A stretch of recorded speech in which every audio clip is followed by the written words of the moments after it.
पर। आपकी जिंदगी में एक अदृश्य दुश्मन है, एक ऐसा दुश्मन जिसे आप देख नहीं सकते, छू नहीं सकते, लेकिन हर पल महसूस कर सकते हैं। यह दुश्मन आपकी सफलता और आपके सपनों के बीच एक लोहे की दीवार बनकर खड़ा है। आप पूरी मेहनत करते हैं, आप पूरी कोशिश करते हैं, लेकिन बार बार एक अनजानी ताकत आपको पीछे खींच लेती है। क्या आपने कभी सोचा है वह ताकत क्या है? वह कोई बाहर का इंसान नहीं, आपकी किस्मत नहीं, आपका हालात नहीं। वह अदृश्य दुश्मन, वो दीवार, वो जंजीर आपके ही मन के भीतर है। आज हम कोई किताबी बातें नहीं करेंगे। आज हम आपके मन की उस सबसे गहरी, सबसे अंधेरी परत को खोलने जा रहे हैं, जहां आपके सारे डर, सारे बहाने और सारी नाकामयाबी की जड़ें छिपी हैं। चलिए आज अपने मन की गहराइयों में उतरते हैं और उस सच का सामना करते हैं जो आपको आजाद कर सकता है। एक समय की बात है, एक शिकार के शौकीन राजा थे। उनके साम्राज्य की शक्ति और शान दूर दूर तक फैली थी। एक दिन एक विदेशी दूत ने उन्हें एक अनमोल उपहार दिया, 2 अद्भुत बाजों का जोड़ा। यह कोई आम बाज नहीं थे, वे विदेशी नस्ल के विशाल पंखों वाले, और उनकी आंखों में एक शाही चमक थी। उन्हें देखकर ही लगता था मानो वे आसमान पर राज करने के लिए पैदा हुए हों। राजा की खुशी का ठिकाना न रहा। वह जानता था कि एक प्रशिक्षित बाज सिर्फ एक पक्षी नहीं बल्कि शक्ति और प्रतिष्ठा का प्रतीक होता है। उसने अपने सबसे माहिर बाजीगर को बुलाया और हुक्म दिया, इन बाजों को ऐसी ट्रेनिंग दो कि यह मेरे एक इशारे पर आसमान चीर दें और शिकार को मेरे कदमों में लाकर रख दें। बाजीगर उन दोनों बाजों को लेकर अपने प्रशिक्षण केंद्र में चला गया। दिन हफ्तों में और हफ्ते महीनों में बदलने लगे। बाजीगर ने अपनी पूरी जान लगा दी। वह उन्हें इशारों पर उड़ना, हवा के बहाव को समझना और बिजली की तेजी से शिकार पर झपट्टा मारना सिखाने लगा। कुछ महीनों बाद राजा ने सोचा, चलो चलकर देखते हैं कि मेरे शाही शिकारी कितने तैयार हुए हैं। जैसे ही राजा प्रशिक्षण क्षेत्र में पहुंचे, बाजीगर घबराया हुआ उनकी तरफ दौड़ा। उसके चेहरे पर पसीना था और आंखें झुकी हुई थीं। राजा ने अपनी भारी आवाज में पूछा, कहो बाजीगर, कैसी चल रही है ट्रेनिंग? क्या मेरे बाज आसमान का सीना चीरने के लिए तैयार हैं? बाजीगर की जुबान लड़खड़ा गई। बड़ी मुश्किल से उसने कहा, महाराज, आपने जो 2 बाज दिए थे उनमें से एक तो अद्भुत है। वो मेरे एक इशारे पर बादलों से भी ऊपर उड़ान भरता है। उसकी गति और उसकी पकड़ का कोई जवाब नहीं। वो राज्य का गौरव बनेगा। राजा की आंखों में चमक आ गई। और दूसरा, यह सुनते ही बाजीगर का चेहरा उतर गया। उसने सकुचाते हुए कहा, महाराज, दूसरा बाज पता नहीं उसे क्या हुआ है। वो अपनी जगह से हिलता ही नहीं। वो बस उस पेड़ की एक खास डाल पर बैठा रहता है। मैंने उसे उड़ाने की हर तरकीब अपनाई, उसे ललचाया, उसे भूखा रखा, लेकिन वो टस से मस नहीं होता। अगर बहुत जोर जबरदस्ती की तो वह थोड़ा सा फड़फड़ा कर उड़ता है और तुरंत वापस आकर उसी डाल पर बैठ जाता है। महाराज, ऐसा लगता है जैसे उसे उड़ना पसंद ही नहीं, जैसे उसे अपनी उस शाखा से कोई गहरा लगाव हो। राजा को सुनकर यकीन नहीं हुआ। एक शाहीबाज जो उड़ने के लिए ही बना है, वह उड़ने से इनकार कर रहा है। यह असंभव था। उन्होंने कहा, ठीक है, कल मैं और मेरे मंत्री खुद देखेंगे। तुम हमारे सामने उसे उड़ाने की कोशिश करना। अगले दिन राजा और मंत्री दोनों वहां मौजूद थे। बाजीगर ने अपनी सारी कला का प्रदर्शन किया। उसने उस बाज को उड़ाने की हर कोशिश की, लेकिन नतीजा वही रहा। बाज ने एक छोटी सी बेमन की उड़ान भरी और पलक झपकते ही वापस अपनी पसंदीदा शाखा पर आकर बैठ गया। उसकी आंखों में कोई चमक नहीं थी, कोई आग नहीं थी। वो बस बैठा था, मानो किसी गहरे सोच में डूबा हो। राजा का अहंकार आहत हो गया। उन्होंने ऐलान कर दिया कि जो कोई भी इस बाज को ऊंची उड़ान भरना सिखा देगा, उसे मुंह मांगा इनाम दिया जाएगा। यह खबर आग की तरह फैल गई। दूर दूर के देशों से बड़े बड़े पशु चिकित्सक, ज्ञानी और माहिर बाजीगर आने लगे। कोई कहता बाज बीमार है, कोई कहता इसके मन में कोई डर बैठ गया है। किसी ने जड़ी बूटियां खिलाई, किसी ने मंत्र फूंके, किसी ने उसे डराया धमकाया।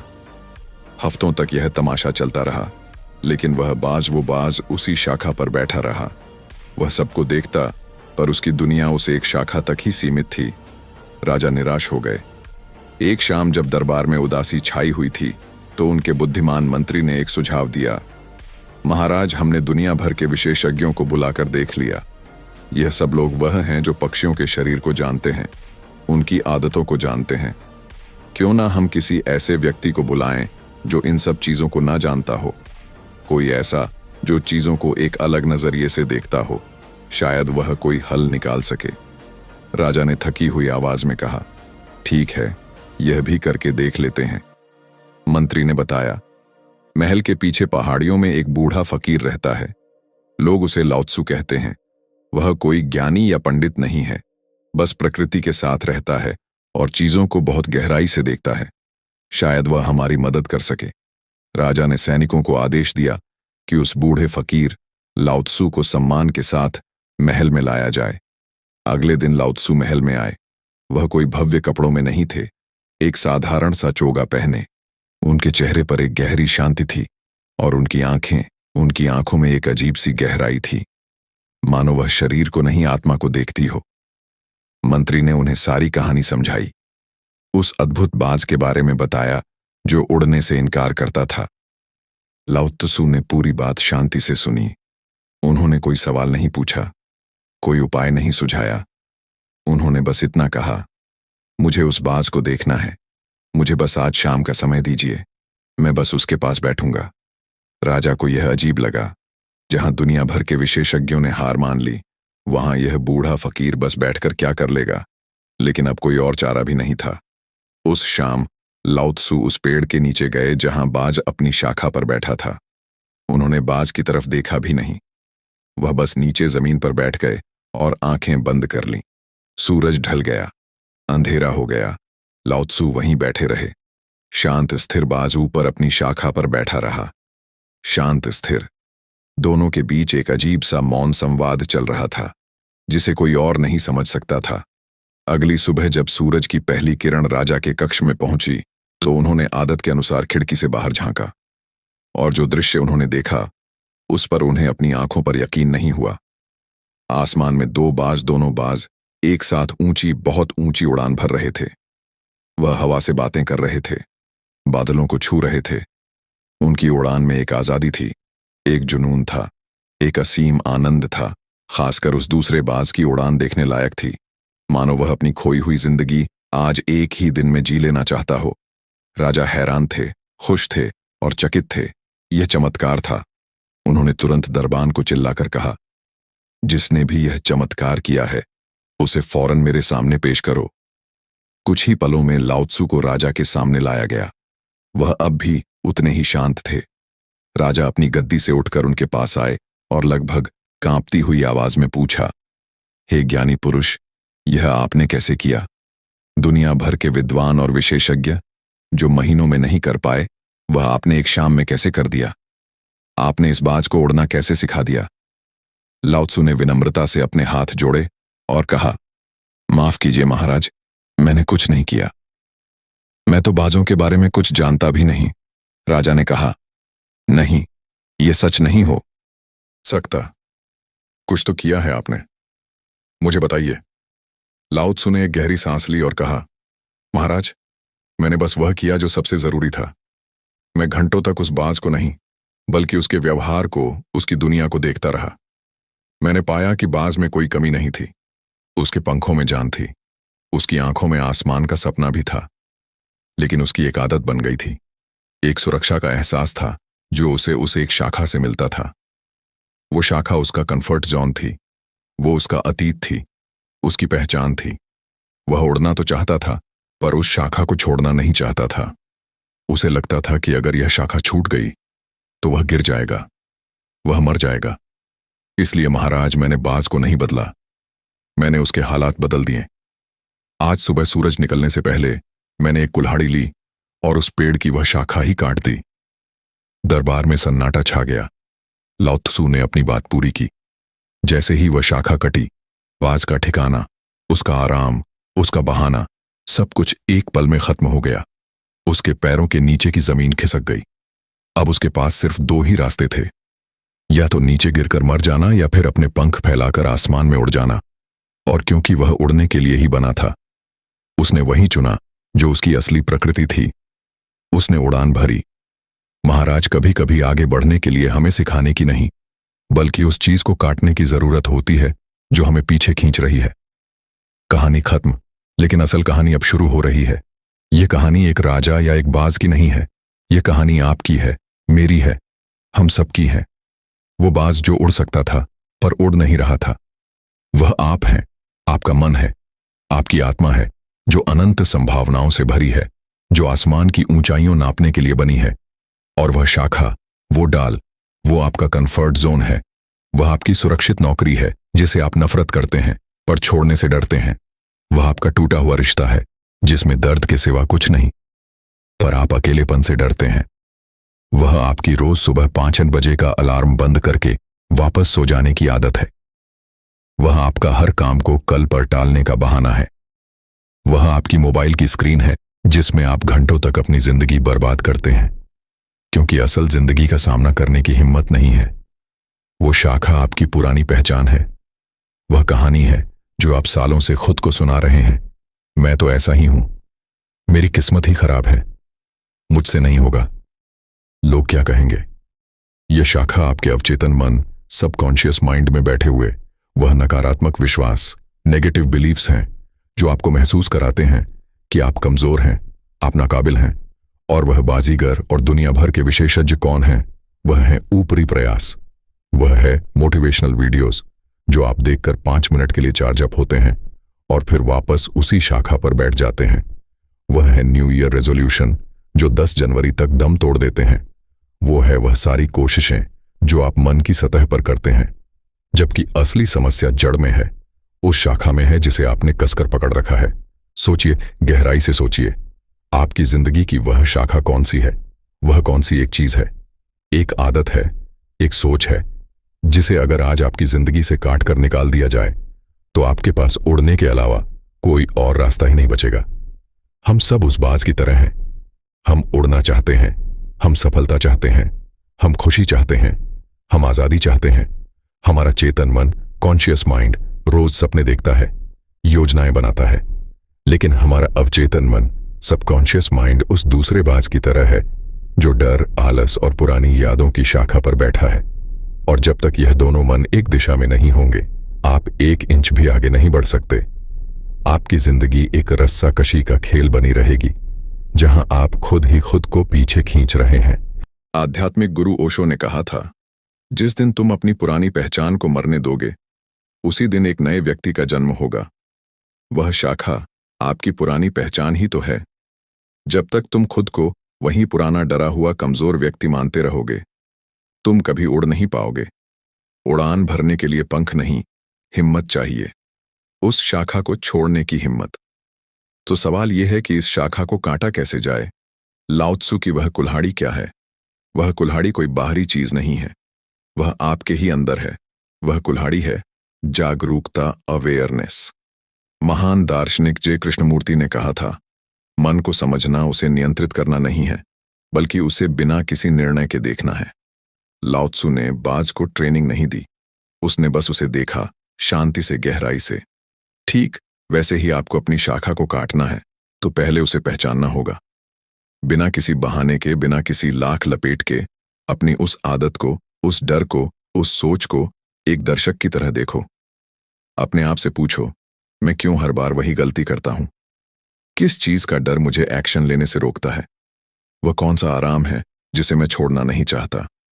जिस पल आप अपनी शाखा को पहचान लेते हैं, आधी लड़ाई वहीं खत्म हो जाती है, क्योंकि अंधेरे का सबसे बड़ा दुश्मन रोशनी की एक किरण होती है।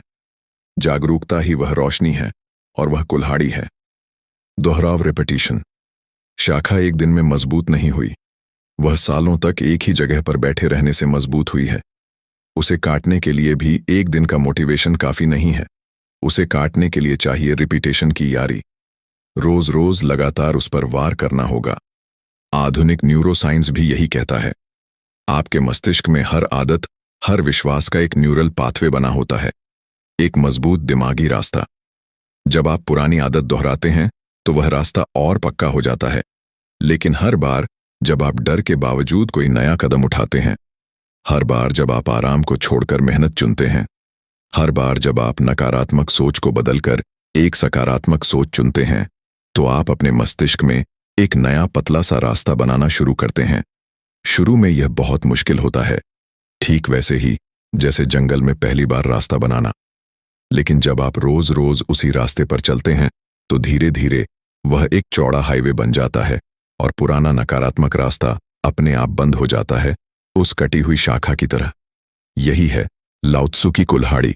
यही है आपके अवचेतन मन को रियोग्राम करने का तरीका। आप पूछते हैं कैसे करें? पहला कदम, आकाश की एक स्पष्ट तस्वीर बनाएं। आपको यह पता होना चाहिए कि आप शाखा काटकर उड़ना कहां चाहते हैं।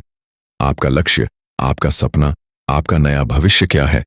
वो तस्वीर इतनी साफ, इतनी मजबूत और इतनी भावनात्मक होनी चाहिए कि उसके सामने शाखा पर बैठे रहने का आराम आपको चुभने लगे। उसे अपने दिमाग में रोज देखें। सुबह उठते ही रात को सोने से पहले उसे महसूस करें। दूसरा कदम, अपनी बुद्धि को विकसित करें। आपको यह समझना होगा कि हर चीज के दो पहलू होते हैं। दिन है तो रात है, समस्या है तो समाधान है। बाहर हालात कैसे भी हो, आप अपने अंदर की प्रतिक्रिया को चुन सकते हैं। आपको अपनी सोच को बार बार यह संदेश देना होगा, चाहे कुछ भी हो, मैं हर हाल में सकारात्मक पक्ष देख सकता हूं। चाहे कुछ भी हो, मेरा लक्ष्य पूरा होकर रहेगा। जो भी हो रहा है वह मुझे कमजोर नहीं बल्कि और ज्यादा मजबूत बना रहा है। यह कोई झूठी पॉजिटिविटी नहीं है, यह एक मेंटल एटीट्यूड है। यह एक चुनाव है। जब आपका मन बार बार अतीत की दुखद यादों में जाएगा तो आप उसे धीरे से पकड़कर वापस अपने लक्ष्य की याद दिलाएंगे और इस सकारात्मक चुनाव को दोहराएंगे। तीसरा कदम, कुल्हाड़ी का पहला वार करें। बड़ा बदलाव लाने के लिए बड़ा कदम उठाने का इंतजार मत करो। एक छोटा, बहुत छोटा कदम उठाओ। अगर आपकी शाखा आलस है तो आज सिर्फ 15 मिनट के लिए वह काम करो जिसे आप टाल रहे हो। अगर आपकी शाखा लोगों का डर है तो आज सिर्फ एक अजनबी को देखकर मुस्कुरा दो। पहला वार सबसे मुश्किल होता है, पर वही सबसे जरूरी है। जैसे ही आप यह करना शुरू करते हैं, आपकी सेल्फ टॉक बदलने लगती है, आपकी बॉडी लैंग्वेज बदलने लगती है, आपके शब्द बदलने लगते हैं। क्यों? क्योंकि आपका मेंटल एटीट्यूड बदल रहा है। और याद रखना, जिस इंसान का मेंटल एटीट्यूड सही है उसे दुनिया की कोई ताकत नहीं रोक सकती। मेंटल एटीट्यूड का बदलना ही अतीत का छूटना है, शाखा का कटना है। आज के जमाने में लाओ त्सु कौन है? लाओ त्सु वो इंसान है जो अपने फोन से उन सारे ऐप्स को डिलीट कर दे जो उसका समय बर्बाद करते हैं। लाओ त्सु वो इंसान है जो उन दोस्तों से दूरी बना ले जो उसे हमेशा नीचे खींचते हैं। लाओ त्सु वो इंसान है जो टीवी पर न्यूज़ देखकर दुखी होने की बजाय वो किताब उठा ले जो उसकी जिंदगी बदल सकती है। लाओ त्सु बनना एक चुनाव है, अपनी कुल्हाड़ी उठाना एक चुनाव है। हम सब के अंदर वह बाज है, वह बाज जो उड़ सकता है पर नहीं उड़ता, वह बाज जो इंतजार कर रहा है, वह आपका इंतजार कर रहा है। वह इंतजार कर रहा है कि आप अपनी शाखा को पहचानें और उसे काटने की हिम्मत करें।